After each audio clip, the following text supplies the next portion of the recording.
There's no doubt about it.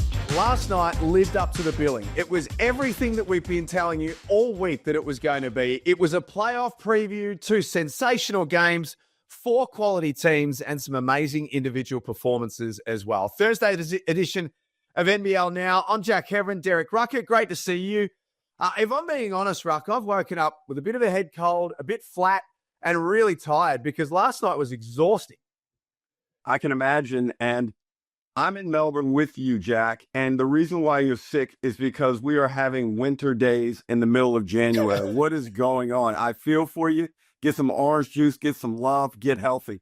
Yeah, I need to. Hey, let's start with Sydney and Southeast Melbourne. That's where I was last night. The Kings were fantastic. I think it's probably, I was going back and having a look this morning. There's a really good case, Derek, that says that this is probably their best win of the season. Over the past fortnight, I've been talking about the Kings needing a wire-to-wire comprehensive victory. And I thought it was going to happen last Sunday against Tasmania. That wasn't to be the case. I did not expect it to be last night at the State Basketball Center where they pulled off their best victory, I believe, in a couple of seasons. And against a smoking hot Southeast Melbourne team as well. They looked like a championship basketball team. And on top of that, this was a Brian Goorjian special. You could see right away, you guys mentioned in the call, by the way, your call was sensational, you, Beck, and Pete, electric. But Goorjian was animated and fired up. He was into it. And I think that's what the Kings are probably going to need from him in terms of his performance as a coach. I think he needs to be all in on every possession of a game. That's a really good point. There was a moment early in the game, I'm going to say about 4 minutes in. I haven't got the exact time code in front of me, but they were 7-2 up, I want to say, at that stage, or maybe 9-4. And they were playing okay, but Brian just saw 1 or 2 little things that he didn't like. He burnt an early timeout, and we were all looking at each other in commentary saying, why has he called a timeout this early? But that's maybe why, to your point. And Kelsey Brown did a good job of reporting about how angry Brian was in that timeout. And because of the variable nature of the Sydney Kings performances, he probably saw that they were on a good track to start that game and didn't want any slide, any regression to occur. So it was probably a pretty smart move. In fact, in hindsight, it was a fantastic move. But I just felt they caught Southeast Melbourne on a night when perhaps the Phoenix aren't just ready for that yet, Jack. It takes time as a group to kind of get yourself ready for the super bright lights. And we know the Kings are always equipped for that. But I'm not sure Phoenix passed the test. Let me come back to the Phoenix in just one moment because I want to give the Kings their flowers here for what they did last night. 2 things, Derek. Number 1, 22 assists on 32 makes. So the ball moved. They've been criticised all season long for playing ISO ball and 5 out and all that sort of stuff. It was a different approach last night. It was. And Andrew Bogut had been mentioning how he wants to see more assists. I think the Bullets and the Kings are one of the teams that just don't, or 2 of the teams that just don't get enough assists. But I thought last night they looked really cohesive offensively. And it was great to see Bullquall come in and make a contribution. I think offensively that was his best game of the season. And he did it early, got his rhythm going. Defensively, he was always solid. And then, of course, this run by Kouat Noi is getting to a level now where it's like, wow, forget all the little individual awards. Where does he legitimately slot in an all-NBL team award? Is he a legitimate second teamer now? Comes off the bench and just continues to provide punch and consistency. And I'm not talking 12, 13 points, Jack. He's leading the team in scoring in many occasions in their victories. Well, he came over last night and he told us that he is now most improved player. He told us that he's 6th man of the year. He told us that he's all NBL second team. His brother tapped us on the shoulder after the game and said that he is as well. I think the only thing that he doesn't think he's in the running for right now is Prime Minister. And if he keeps going the way he's going, Derek, maybe he could run the country. It's been amazing. And the jump is fantastic. And, in all honesty, with all the analysis I do over so many things, I'd overlook Kouat as the most improved player. And full credit to him for making it known to us, and I think he is going to sweep 2 awards. I want to go back to what you just said about the Phoenix and how they're perhaps not ready for it yet. It was certainly put on the radar in the lead up to this game by the general manager of basketball, Simon Mitchell, who said that we, and I say we as NBL media, weren't showing them enough respect, that we didn't praise their win over Cairns last Tuesday, like that deserves some sort of medal to beat the bottom place team. And from there, it sort of made people, I guess, just have the conversation about where the Phoenix were. Now, they didn't play poorly last night, but they lost. They kind of strayed away from what had been getting them success. And Matt Hurt being limited in the first half was a big, big kind of sign that they need him on the regular to be really good. Sobey had a good game. He didn't shoot it well, but he was productive. But I'm not sure that level of aggression was quite needed at the expense of Matt Hurt's productivity. But Simon Mitchell's comments were interesting because I believe that NBL media had been giving Southeast Melbourne a lot of attention, and regularly we have been talking about how great Josh King had been at it as a defensive coach and changing everything with that team. So I'm not sure where or what Simon was alluding to. Certainly the platforms we're on, Jack, on NBL Now and Moments That Matter, we tell the truth how it is. And maybe this will be a learning lesson for Simon. Don't mess with the basketball gods before a big game. Let it be. Let it be. Don't say anything the next time, because you guys were in a really good situation. And we appreciate you for listening, Simon. But yeah, I'm not sure I totally agree with him, Jack. Is it wrong of me to ask Simon to subscribe and hit the like button and leave us a review right now? That'd be fantastic. Their crosstown rivals, Melbourne United, went to Perth last night. They had to win, Derek. We spoke about this on Moments That Matter on Monday. The guys on Overtime broke it down really well on Tuesday as well. There was no other result last night for Melbourne United than to go to Perth and win, and they deserve credit. They've been playing pretty ordinary basketball in the last 3 or 4 weeks, but that was a much better performance last night. This game was one of the hardest to handicap and predict because you have the form and the brilliance of Bryce Cotton and what the Perth Wildcats have been doing over the past 4 to 6 rounds. But then you measure it against, Dean Vickerman is going to bring it at some point, and that Melbourne United are going to correct themselves.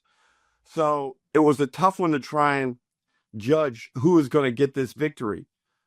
But one of the things I've been saying the past few weeks is Melbourne United needed someone to go along with Chris Golding. Now, he wasn't great last night, but he did enough. He didn't shoot the ball fantastic. He got 14 points, I believe. But Ian Clark and the supersized double-double from Jack White, 26 and 16, is exactly what Dean Vickerman needed. And defensively, they were able to restrict Cotton. Cotton was 5 of 17 from the field. So what if Doolittle gets his points? In this game, the fact that they were able to keep Cotton down, keep Pender down, was enough to win. And that's a blueprint. If a team can go into RAC and do that, I think you got a pretty good chance of winning. Their leaders led, didn't they? Those names you mentioned, and then you include Matthew Dellavedova and Shea Illy. The players that needed to play well last night, Derek, they all did. And it was good to see Delly come back. 17 points and I believe 7 assists. He was 2 of 2 from the 3, which is key. And sometimes with Delly and Shea Illy, they may be productive, but maybe the shot balance isn't right. Last night, Shea Illy's scoring was down, but he was more in line with what I think they need him to do as a championship level team. But Ian Clark's 4 straight buckets in the fourth quarter were huge. I think he had 4 buckets in less than 2 minutes, and that was the margin creator and ultimately the winning break that United needed. No Dylan Winlott last night for Perth with an eye injury as well. He's just starting to put it all together. So the Wildcats will get a chance in a few days' time. Let's go to the Illawarra Hawks. They play tonight in Cairns. It is their summer shootout game, which we'll talk about shortly. 2 interesting stories coming out of the Gong right now. Number one is a hamstring injury to Darius Days. There was a suggestion at first that it may have been hamstring awareness, which is a buzz term in sport right now, but it's now been reported that it is a hamstring strain. That's probably a 2 to 3 week type injury. So I'd suggest that totally draws a line through Darius Days for the rest of the regular season, doesn't it? And it's a really tough break for him and the Hawks because I felt he was starting to shoot the ball well. You could see he was feeling comfortable. It looked like he had found his basketball personality within the framework of the Illawarra Hawks. So fortunately for the Hawks, their backup guys have been performing very well. There's enough depth there. And they get a team that's struggling at the moment to kind of find their mojo without Darius. Look, I don't know if they can get it done without him just because he provides rebounding and he provides bulk up front. And by not getting it done, I mean championship, Jack, because they're the leader now. But I believe they need to finish first to give themselves an excellent opportunity of winning the championship. Now that's in jeopardy. The Kings are coming. Melbourne United are still in the hunt. Perth are not going to slip up too often this season.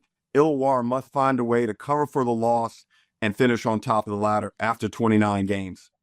The other story that is starting to develop, News Corp reported on Monday and Tuesday that Sam Froling, the initial offer from the Illawarra Hawks, was what they believe to be under market value, that they'll have to go back to the negotiation table. Now, I don't think there's any need to panic in this situation. Derek, you've been the star here. You understand what negotiations are like.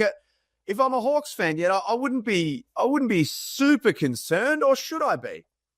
I wouldn't be panicking, Jack, but it's certainly a uh-oh moment.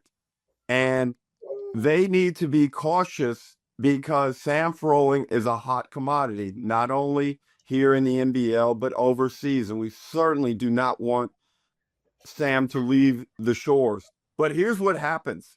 Sometimes players get offended and they get emotional when they feel they're not valued by an offer. And players, we don't always understand the business side and the to and fro. And that's why we have agents.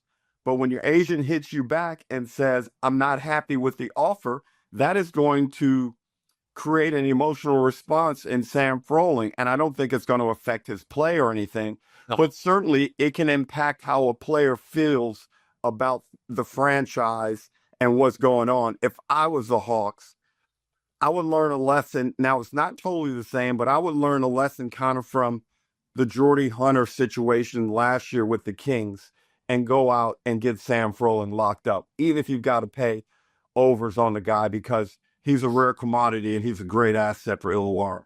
And he's only getting better. They play tonight. They've got the summer shootout. It's their nominated game. They're going to go to far north Queensland, play the Cairns Taipans, who were pretty disappointing. Adam Ford totally blew apart his starters in the press conference post-game and has since said that they'll get a second chance tonight to redeem themselves.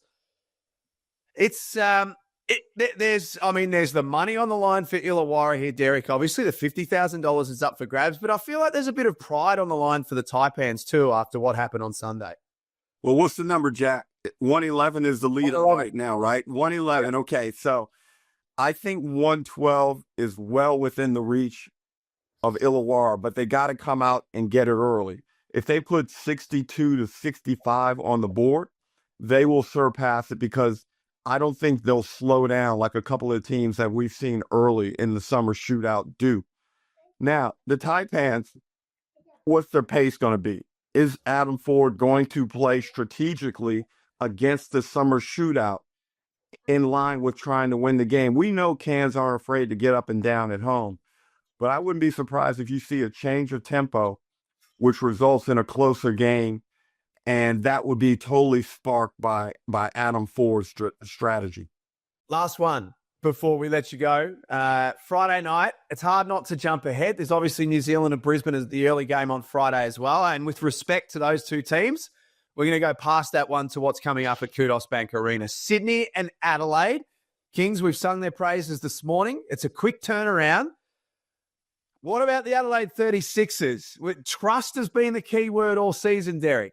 Do you trust them yet?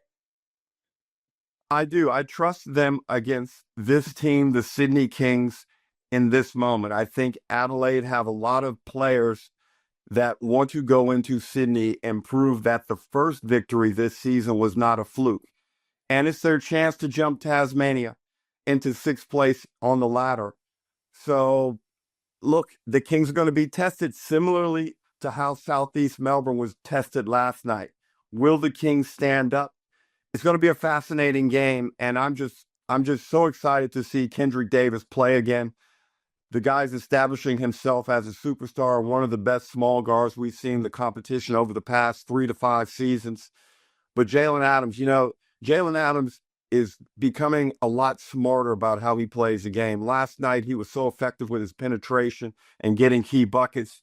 It's going to be a thrilling contest. That's coming up Friday night. But tonight, it is Cairns and Illawarra at the Cairns Convention, 7:30 p.m. and, of course, the pregame from 7 o'clock Eastern Standard to Eastern Daylight Savings Time, I should say. But check your local guides. Derek, have a great week. I'll see you on Sunday in Brisbane. Australia Day, the classic, Brisbane versus Melbourne. Have a great week, Jack. Are you going to pick me up from the airport? No. No. I'll take you to dinner, though. Of course you're not. Of course you're not. Have a great day. We'll catch you tomorrow on NBL Now.